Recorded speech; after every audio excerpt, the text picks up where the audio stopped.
Happy Wonderful Classroom Wednesday. Today we're talking with education expert Nancy Frey about AI in the classroom, our struggles, our dilemmas, and some solutions she recommends. Let's learn. This is the 10-Minute Teacher Podcast with your host, Vicki Davis.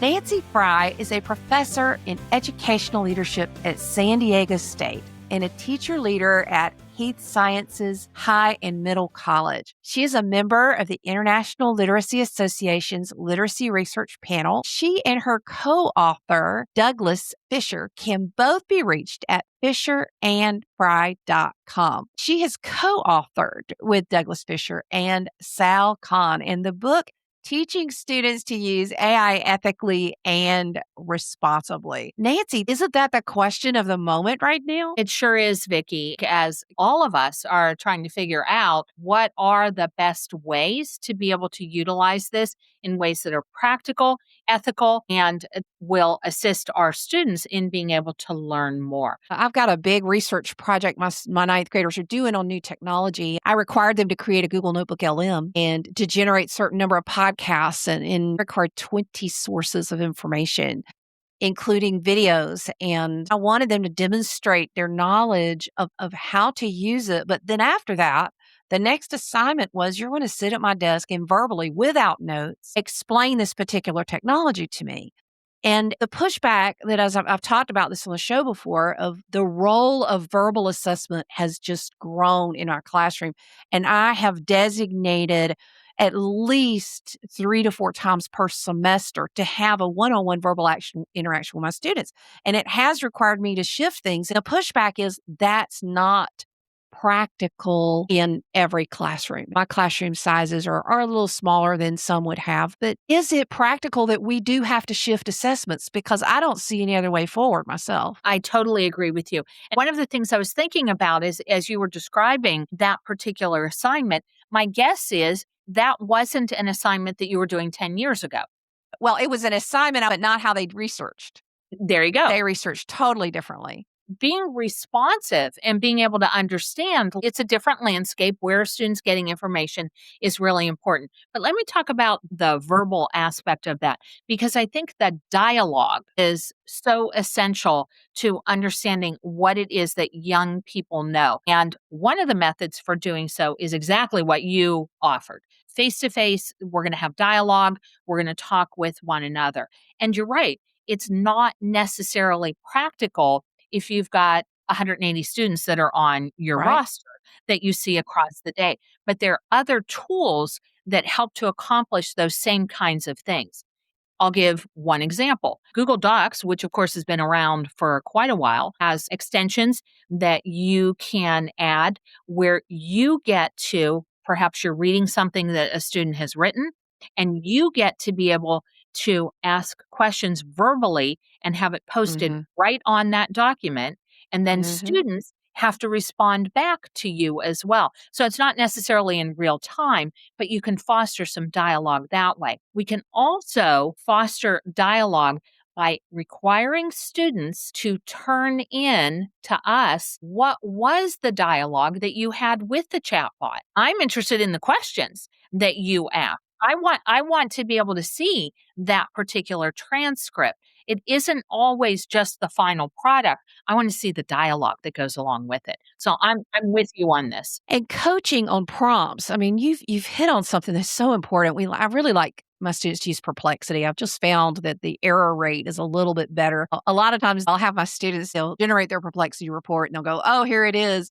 And then I go, okay, now go back and calculate the error rate. But they're not as much a fan of that one. The depth of knowledge required to evaluate all those sources is just so much more, because then it's about learning and they realize they can't park their brain at the door, that they're going to be learning. And I find they're more excited and more engaged. I really don't think they want classes where they can copy and paste. I think they want to be engaged. I don't either. And I think that we're starting to see some of that turn that is happening. When the internet was first invented, we as a society had to kind of figure out, how do we interact with this tool? And if you think back now to how it was that you performed a search, for example, in 2002, you would look at it now and you go, well, that was really simplistic, right? I mean, I've developed the skills to be able to do that. We are, as a society, starting to engage with these tools in more sophisticated kinds of ways. We're recalling at higher levels how very important it is to keep the human in the loop. I've even seen some talks on the internet about people basically saying, Chat GPT is my decision partner. And I think that's where I balk a little bit just because there is a randomness, a probability behind the words that are generated, and it doesn't have a moral framework. And so I caution my students just because of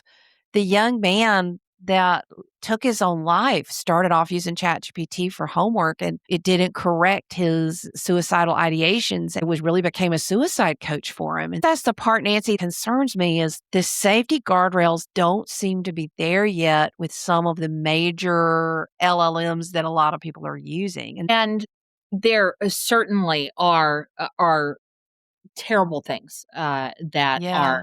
happening, and misuses of all of that, which to me suggests even more so that we need to get in front of Mhm. what these conversations are. What are some strategies to identify bias in algorithms and to critically evaluate AI generated information that you recommend? Isn't this a skill that has become even more important in an age of AI, but certainly also predates the development of AI? So, for example, the idea of informational literacy, the idea of data literacy are absolutely essential.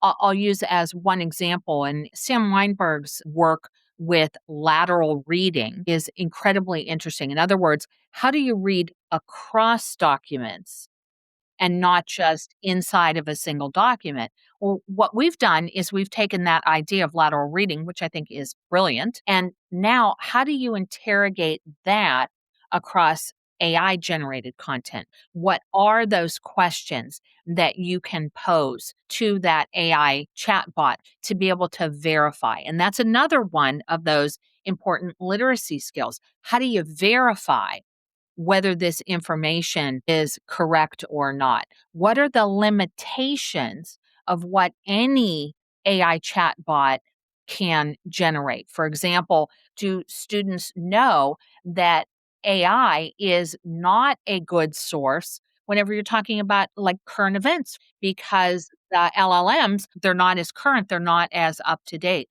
So, really being able to think about what it is that you are asking for, when it is appropriate to turn to AI, how will you interrogate, analyze what the content is so that you can make decisions about what is the final product. Those are all essential skills that are teaching kids about how to use it ethically. One of the useful things for us to engage in as education systems is to start thinking about your skill progressions across those grade bands. What does AI usage look like when it comes to K2? Mm. And AI usage in K2 is not kids getting on a chat bot and working away at that, but it's in fact when the teacher builds the habits and the dispositions about asking simple questions like, is this true? And we call them truth detectives. How do we interrogate materials of any kind? How do we notice when something is true versus when something is pretend? Those are appropriate kinds of questions for the very youngest children to be able to engage in. And it's building those habits and those dispositions around verification before they've ever touched a keyboard. And then we go into grades 3 to 5, and now we're growing those information investigators. And so, in many cases, it's the teacher that is the one who is conducting the search with students and letting them see what it is that the chatbot is generating. How do we push back on it? How do we notice whenever something just doesn't sound right? Where did this information come from? So in the elementary grades, it's way less about kids touching a keyboard and engaging with a chatbot and a whole lot more about building the habits and building the dispositions around how it is that you verify information? How do we as adults show young people how it is that we verify information? And that's just one example. But I think that that idea of skills progressions and what this looks like in those different grade bands can be a starting point for teachers and for systems to be able to look closely at what's appropriate AI use and what is not. How do we help teachers in this time period where I'm having to hold them accountable? But if they're a good liar or if they're a really good student, they always spell everything right anyway, they're not going to get caught. Nobody likes to feel like they've been made a fool out of. Too many teachers who feel that way of, I can't catch it. They're all going to write right in front of me. I'm going to do the blue book. They're going to write on paper.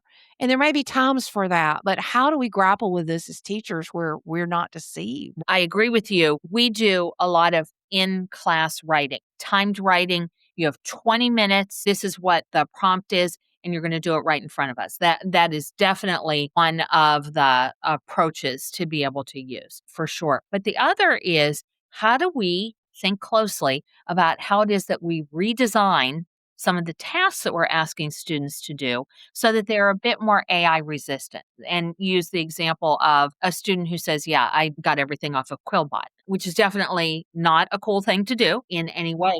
But it also causes some wondering, what was it about the assignment in the way that it was written that made it easy for that student to use Quillbot? I'll use as another example, and this is Carol Jago's work that she's been doing for decades now, at the end of an essay, asking some questions about what did you find the most difficult thing to do?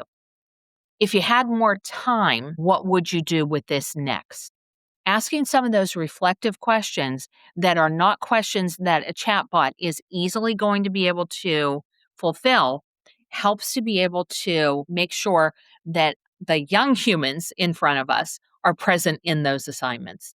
We've been talking to Nancy Frey, professor of educational leadership at San Diego State. The book is co-authored with Douglas Fisher and Sal Khan. I like that you say, okay, these are the conditions where you might want to ban it. Mm-hmm. And that's okay. But I think even if you have a ban, hopefully you have a plan. I love that. You can have a ban, but have a plan. I'm going to use that in my own life. Thank you for coming on the show, Nancy.